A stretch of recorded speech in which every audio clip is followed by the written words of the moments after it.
Born on the 24th of October 1903 in Paris, daughter to a tailor and a seamstress, Perriand undoubtedly learned to appreciate craft from an early age.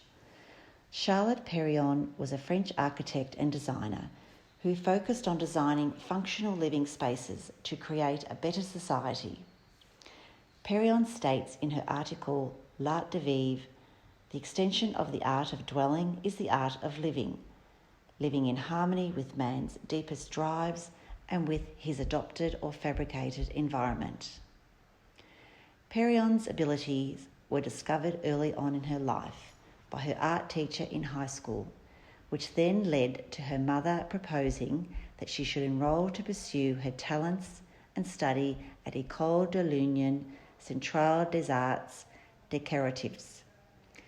She studied there from 1920 to 1925. 2 years later, she began working as an interior designer based at her studio on Place Saint-Sulpice. Her research and interest in furniture design led her to collaborate with Le Corbusier and Pierre Jeanneret in the 1920s and 1930s.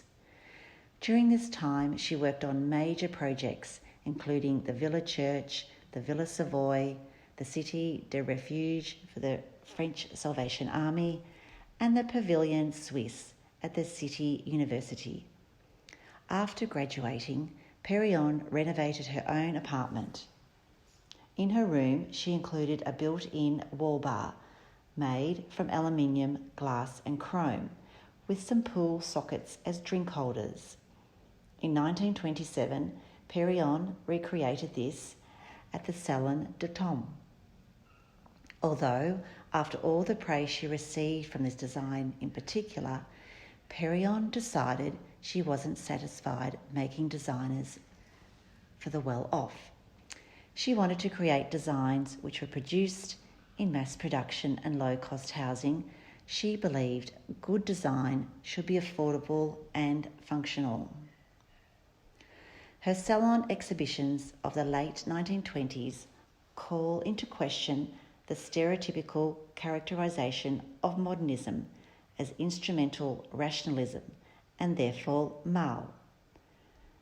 What is evident in her 1928 dining room and the 1929 model apartment, as well as the broader movement for domestic reform during that decade, was that scientific planning and functionalism were not simply male concerns, but were also significant components of women's vision of domestic liberation.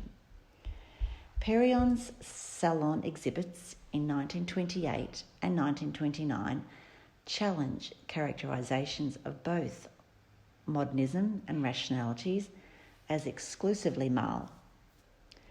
Perriand was known to be the icon of modernity. The chaise lounge B306 is an example of modernity shown throughout the design due to its condition and quality of the overall design. Perriand designed innovative, quietly effective furniture for their architectural projects, such as the chaise lounge B306 with its fur-covered sling seat and cylindrical leather headrest. Her interest soon changed from metal and industrial metal to wood, woven fabrics and cane. This design was well known as the relaxing machine due to the way the ergonomic curves travel a person relaxing. The significant technological advances and industrialization offered new possibilities, especially regarding materials and manufacturing techniques, leading Perriand to focus on creating inventive designs as well as using materials that will be easily mass-produced. This lounge was designed in 1928 by the three designers, Charlotte Perriand, Le Corbusier and Pierre Jeanneret. The lounge was designed for relaxation, creating the perfect balance between ergonomics and geometric intent. Corbusier sketched some sitting and lounging sketches in 1927 without offering or presenting actual designs. Developing and creating the actual piece of furniture itself was Charlotte's job. She designed a sketch in 1928 for the famous chaise lounge. This piece reflects Art Deco through its glamour, geometric and luxurious design. The incorporation of the cowskin adds to the Art Deco vibe that is evoked through this piece. At first, Charlotte Perriand applied to work at Le Corbusier's studio in 1927. However, would find herself being denied. Corbusier's response to Charlotte's application was, "We don't embroider cushions here." A month passes and Le Corbusier finally offered Perriand a job in furniture design. Perriand was in charge of the interiors work and promoting their designs at Le Corbusier's studio. Perriand described the work with Le Corbusier to be highly collaborative, as they were three fingers on one hand. In 1928, Perriand designed 3 chairs. One chair was made for conversation, the B301 slingback chair, another for relaxation, the LC2 grand comfort chair, and the last for sleeping, the B306 chaise lounge. The 3 designs were elevated through Perriand's elegance and sophisticated style, enabling them to be individual and innovative. Although during this time period, women in general, as well as women designers, weren't given the recognition for their designs, which they deserved, leaving Le Corbusier taking the credit for Perriand's designs. Perriand was dismissed by Le Corbusier, who dominated architecture and design during that time period.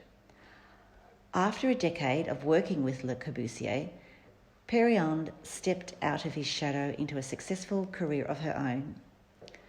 Finishing up her work with Le Corbusier, Perriand left France to go to Japan. Her travels to Japan involved her becoming an official advisor for industrial design to the Ministry for Trade and Industry, as well as informing the government to raise the standards of design. Whilst Perriand was working with Le Corbusier, she had met Sakakura. 7 months of travelling throughout Japan, the two held an exhibit at the Takashima department stores in Tokyo, which showcased their designs, findings and recommendations. The exhibition was called Tradition, Selection, Creation. Perriand's travels in Japan had opened up her knowledge and materials used in different cultures.